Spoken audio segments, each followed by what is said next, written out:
আসসালামু আলাইকুম রাহমাতুল্লাহ। প্রিয় শিক্ষার্থীরা, তাপস একাডেমির পক্ষ থেকে আপনাদের সবাইকে স্বাগতম।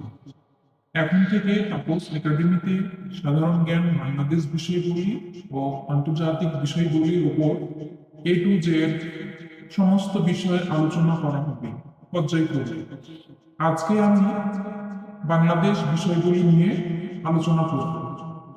এখন আপনাদের সাথে আলোচনা করব বাংলাদেশের বিভাগ ও জেলা সম্পর্কে। বাংলাদেশের বিভাগ ও জেলা নিয়ে যে প্রশ্নগুলো বিভিন্ন প্রতিযোগিতামূলক পরীক্ষায় আসে তা আমরা আজকে দেখাবো, এবং কিভাবে আপনি অল্প সময়ে সহজ কৌশল দিয়ে এই বিষয়গুলো মনে রাখতে পারেন তা ভিডিও শেষে আলোচনা করব।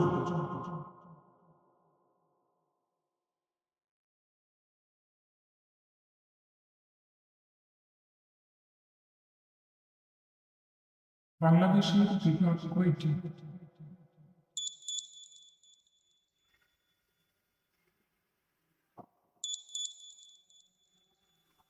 উত্তর 8টি। বাংলাদেশের সপ্তম বিভাগ কোনটি?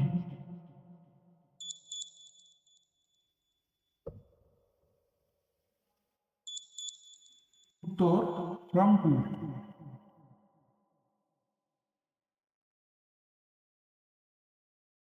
বাংলাদেশের বিভাগ ও জেলা থেকে নেওয়া কুইজগুলো কিভাবে আপনি ছবি ও ছন্দের মাধ্যমে খুব সহজে মনে রাখতে পারেন তা কুইজ শেষে আলোচনা করা হয়েছে, কাজেই ভিডিওটি শেষ পর্যন্ত দেখুন।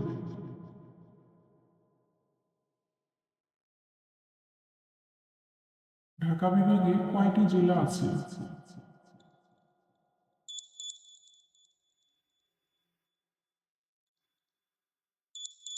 উত্তর 13টি।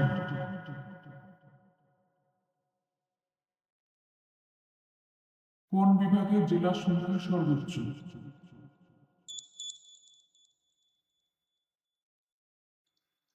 ঢাকা।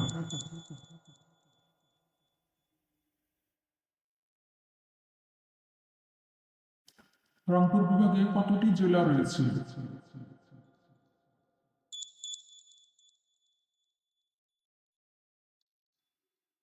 উত্তর 8টি।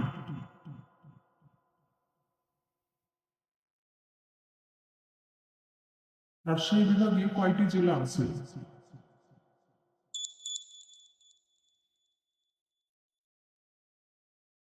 উত্তর 8টি।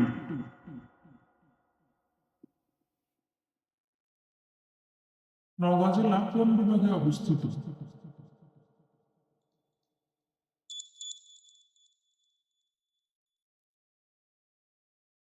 উত্তর রাজশাহী।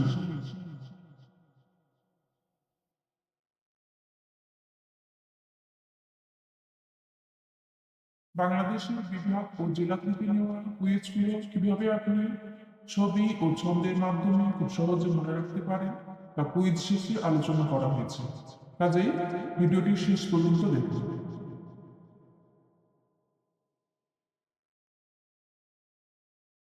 মাগুরা জেলা অবস্থিত ড্যাশ বিভাগে?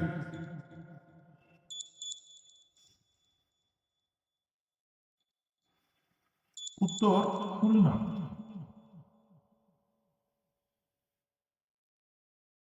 কোনটি খুলনা বিভাগের জেলা নয়?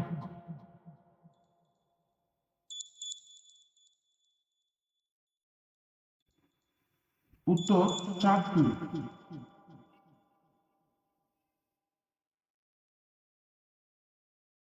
কুমিল্লা জেলা কোন বিভাগে অবস্থিত?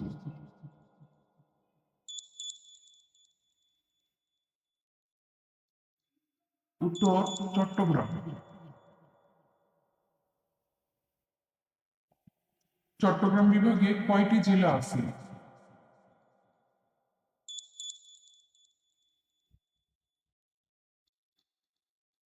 উত্তর 11টি।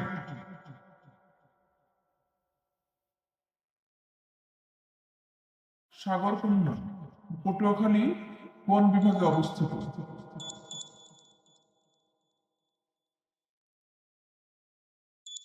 উত্তর বরিশালে।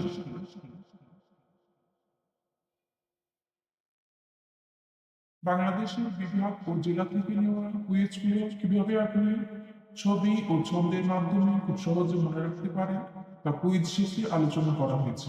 কাজেই ভিডিওটি শেষ পর্যন্ত দেখুন।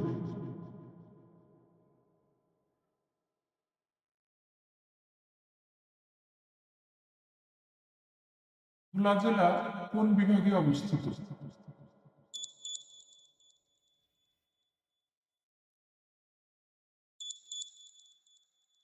বরিশাল।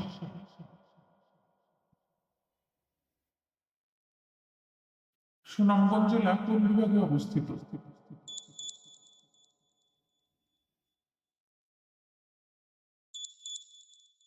উত্তর সিলেট।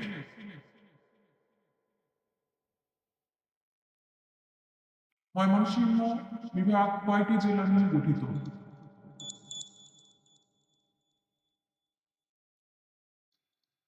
উত্তর চারটি।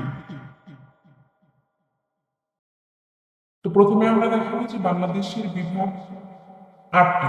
এই বাংলাদেশের আটটি বিভাগ আপনি কিভাবে খুব সহজে মাথায় রাখবেন সে বিষয়টা আপনাকে দেখাবো। তো এই জন্য আমরা এখানে একটা ছবি ব্যবহার করেছি, যে ছবিটিতে আপনারা দেখতে পাচ্ছেন যে এখানে একটা ঘোড়ার উপরে একটা বর বসে আছে। সে কোথায় যাবে? বর কোথায় যায়? বিয়ে করতে যায়। খুড়া মানে হচ্ছে চাচা। তো খুড়া বর সেজে ঢাকায় চললো ময়নাকে বিয়ে করতে। তো এই লাইনটির মাধ্যমে একটা বিভাগের নাম আপনি খুব সহজে মাথায় রাখতে পারেন। তো এখানে দেখেন, কু থেকে খুলনা, রা থেকে রাজশাহী, ব থেকে বরিশাল, র থেকে রংপুর, সিলে থেকে সিলেট, ঢাকাতে ঢাকা, চললোতে আমরা চট্টগ্রাম হলো, ময়নাতে এবং ময়মনসিংহ। তাহলে এভাবে আপনি বাংলাদেশের যে আটটি বিভাগ রয়েছে সেই আটটি বিভাগ খুব সহজে ছবি এবং ছন্দ দিয়ে মাথায় রাখতে পারেন। বাংলাদেশের বিভাগ নিয়ে যে লেখা আছে এটি হচ্ছে সার্চ বইয়ে 9 পৃষ্ঠায় দেওয়া আছে। তাহলে আপনি যদি বইটি পড়েন, বইটি খুব সুন্দর করে শুরু থেকে শেষ পর্যন্ত বাংলাদেশের প্রত্যেকটি বিষয় ছবি এবং ছন্দ দিয়ে সাজানো হয়েছে। তো আবারও আপনারা দেখে নিন, বাংলাদেশের বর্তমান বিভাগ আটটি। এই আটটি বিভাগ আমরা কিভাবে মনে রাখবো? যে খুড়া বর সেজে ঢাকায় চললো ময়নাকে বিয়ে করতে। কুতে খুলনা, রাতে রাজশাহী, বতে বরিশাল, রতে রংপুর, সেজেতে সিলেট, ঢাকাতে ঢাকা, চললোতে চট্টগ্রাম, ময়নাতে হচ্ছে ময়মনসিংহ। তাহলে এইভাবেই আপনি এটা মাথায় রাখতে পারেন। এই আটটি জেলা আপনি কিভাবে মনে রাখবেন? এখানে যে ছবিটা দেওয়া আছে এই ছবিটা দেখে আমরা মনে রাখতে পারি। ছবিটাতে কি হয়েছে? একজন গান গাইছে। তো এর ঠাকুরদি বলল যে রংপুরের গায়িকা নীলা পথে গেছে, অর্থাৎ মেয়েটির নাম হচ্ছে নীলা। এ কোন পথে গেছে গান গায়, এর জন্য মানুষ তাকে মনে করে যে সে খারাপ পথে গেছে। তাহলে আবারও আমরা বলতে পারি এই বিষয়টা, যে ঠাকুরদি বলল রংপুরের গায়িকা নীলা কুপথে গেছে। ঠাকুর থেকে ঠাকুরগাঁও, দি থেকে দিনাজপুর, র থেকে রংপুর, গায়িকা থেকে গাইবান্ধা, নি থেকে নীলফামারী, লা থেকে লালমনিরহাট, কু থেকে কুড়িগ্রাম, পথের প থেকে হচ্ছে পঞ্চগড়। তাহলে এভাবেই আপনি রংপুর বিভাগে যে আটটি জেলা রয়েছে সেই আটটি জেলা খুব সহজে এই ছবি এবং এই ছন্দের মাধ্যমে মনে রাখতে পারেন। এরপরে আমরা দেখব রাজশাহী বিভাগে জেলার সংখ্যা আটটি। এই আটটি বিভাগ আপনি মনে রাখবেন এই ছবিটি থেকে। এখানে যে ছবিটি ব্যবহার করা হয়েছে সেই ছবিটি হচ্ছে সিরাজউদ্দৌলার ছবি। সিরাজউদ্দৌলার কাহিনী আমরা সবাই জানি, তো আমরা অত কাহিনী এখানে বলবো না, আমরা শুধু তার নামটা নিচ্ছি। সিরাজ পাবনা যেতে চায়, অর্থাৎ সিরাজ তার কাজের জন্য কোথায় যেতে চায়? পাবনা যেতে চায়। তাহলে সিরাজের সি থেকে হচ্ছে সিরাজগঞ্জ, রা থেকে হচ্ছে রাজশাহী, জ থেকে হচ্ছে জয়পুরহাট, পা থেকে হচ্ছে পাবনা, ব থেকে হচ্ছে বগুড়া, না থেকে হচ্ছে নাটোর, চা থেকে হচ্ছে চাঁপাইনবাবগঞ্জ, দন্তান্ন থেকে হচ্ছে কি নওগাঁ। তাহলে এভাবেই আপনি সিরাজউদ্দৌলার ছবি ব্যবহার করে সিরাজ পাবনা যেতে চান এই ছন্দের মাধ্যমে রাজশাহী বিভাগের জেলার সংখ্যা আটটি রয়েছে, সেই আটটি জেলায় আপনি মাথায় রাখতে পারেন। এরপরে আমরা দেখব বরিশাল বিভাগ। বরিশাল বিভাগে জেলার সংখ্যা 6টি। এই 6টি জেলা আপনি মাথায় রাখতে পারেন এই মেয়েটির ছবি দেখে, অর্থাৎ মেয়েটির যে চুলের কাটা আছে সেই কাটটার নাম হচ্ছে বব কাট, আর এই মেয়েটির নাম হচ্ছে কি পপি। তাহলে পপি বব কাট দিয়ে ঝালমুড়ি খেয়ে ভোলাকে বিয়ে করলো। এই লাইনটার মাধ্যমে আমরা বরিশাল বিভাগের 6টি যে জেলা রয়েছে সেই 6টি জেলা মনে রাখতে পারি।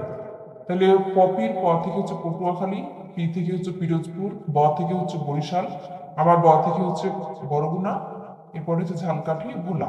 তাহলে এভাবেই আপনি বরিশাল বিভাগকে এই ছবি এবং এই ছন্দের মাধ্যমে খুব সহজেই মাথায় রাখতে পারেন। সিলেট বিভাগের জেলার সংখ্যা হচ্ছে 4টি। এই 4টি জেলার নাম আপনি মাথায় রাখবেন এই ছবিটা থেকে। মানে এই মেয়েটার নাম কি? মৌসুমী। মৌসুমীর শখ কি? সে ঘুরে বেড়ায়। তাহলে এখন সে কোথায় ঘুরতে যাবে? সিলেটে ঘুরবে।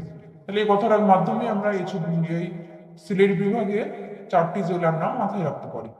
যে মৌসুমীর হবি সিলেট ঘুরবে। মৌসুমীর ম থেকে হচ্ছে মৌলভীবাজার, সু থেকে হচ্ছে সুনামগঞ্জ, হবিগঞ্জ, সিলেট। খুলনা বিভাগ। খুলনা বিভাগে জেলার সংখ্যা হচ্ছে 10টি। এই 10টি জেলার নাম আপনি মনে রাখবেন এই ছবিটা থেকে। এখানে একটা বাঘের ছবি দেখছি। তো এই বাঘটিকে একটা মানুষ খুন করবে। সে হচ্ছে সাঁকো মাঝি। সাঁকো মাঝি বাঘটিকে খুন করে চুয়াই বা কুয়ায় ফেলে দিয়ে যশোর চলে গেল। অর্থাৎ সে বাঘটাকে খুন করলো, এই জন্য তার অপরাধ হবে, এই জন্য সে সেখান থেকে পালিয়ে গেল। কোথায় পালিয়ে গেল? যশোর।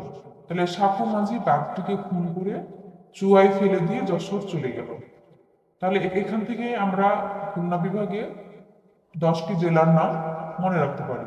সাঁকুর, সা থেকে হচ্ছে সাতক্ষীরা, কুর থেকে হচ্ছে কুষ্টিয়া, মাতে হচ্ছে মাগুরা, মেহেরপুর, জিতে হচ্ছে ঝিনাইদহ, বাগতে হচ্ছে বাগেরহাট, হুতে হচ্ছে খুলনা, দন্তান্নতে হচ্ছে নড়াইল, চুয়াডাঙ্গা, যশোর। তাহলে এইভাবেই আপনি খুলনা বিভাগের 10টি জেলার নাম এই ছবি এবং ছন্দ থেকে মাথায় রাখতে পারেন। ঢাকা বিভাগ। তো ঢাকা বিভাগের জেলার সংখ্যা হচ্ছে সর্বোচ্চ। তো ঢাকা বিভাগে যে 13টি জেলা রয়েছে, এই 13টি জেলা আমরা মনে রাখবো এই ছবিটা থেকে এবং এই ছন্দটা থেকে। ছন্দটা কি রয়েছে? যে শ্রী গোপাল বলল টাঙ্গাইলের ফকির মামুরা ঢাক বাজিয়ে গান করে। শ্রীতে হচ্ছে কি শরীয়তপুর, গোপালতে হচ্ছে গোপালগঞ্জ, টাঙ্গাইল তো আমরা পুরোটাই পাচ্ছি, ফতে হচ্ছে ফরিদপুর, কিতে হচ্ছে কিশোরগঞ্জ, মা থেকে 2টা নাম পাবো, মানিকগঞ্জ, মাদারীপুর, মুতে হচ্ছে মুন্সিগঞ্জ, রাতে হচ্ছে রাজবাড়ী, ঢাকতে হচ্ছে ঢাকা, গাতে হচ্ছে গাজীপুর, নতে হচ্ছে নারায়ণগঞ্জ এবং নরসিংদী।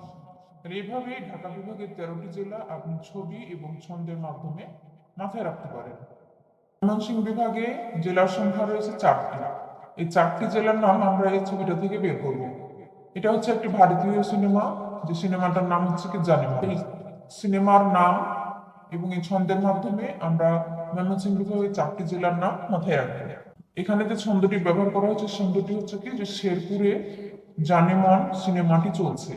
অর্থাৎ শেরপুর তো শেরপুর, জানেমানের যা থেকে হচ্ছে জামালপুর, নে থেকে হচ্ছে নেত্রকোনা এবং মন থেকে হচ্ছে কি ময়মনসিংহ। তাহলে এইভাবেই আপনি ছবি এবং ছন্দ ব্যবহার করে ময়মনসিংহ বিভাগের 4টি জেলার নাম মাথায় রাখতে পারেন। এবং এই যে ময়মনসিংহ বিভাগের কৌশলটি দেওয়া হয়েছে, সেটি সার্চ বইয়ের 13 নম্বর পৃষ্ঠায় রয়েছে। দেওয়া হয়েছে কিভাবে আপনি ছবি এবং ছন্দ ব্যবহার করে মাথায় রাখবেন জেলা এবং বিভাগের নাম। এরপরে এই জেলা এবং বিভাগ থেকে কিভাবে প্রশ্ন আসছে সে প্রশ্নগুলো এখানে দেওয়া হয়েছে 14 নং পৃষ্ঠায়। আপনি যদি এই সার্চ বইটি নিতে চান তাহলে আমাদের এই নম্বরে যোগাযোগ করতে পারেন। বাংলাদেশের বিভাগ ও জেলা, শুধু বাংলাদেশের বিভাগ ও জেলা নয়, পুরো সার্চ বইটি ছবি এবং ছন্দ দিয়ে সাজানো হয়েছে শিক্ষার্থীদের উদ্দেশ্যে, যাতে শিক্ষার্থীরা অল্প সময়ে খুব সহজে মাথায় রাখতে পারে।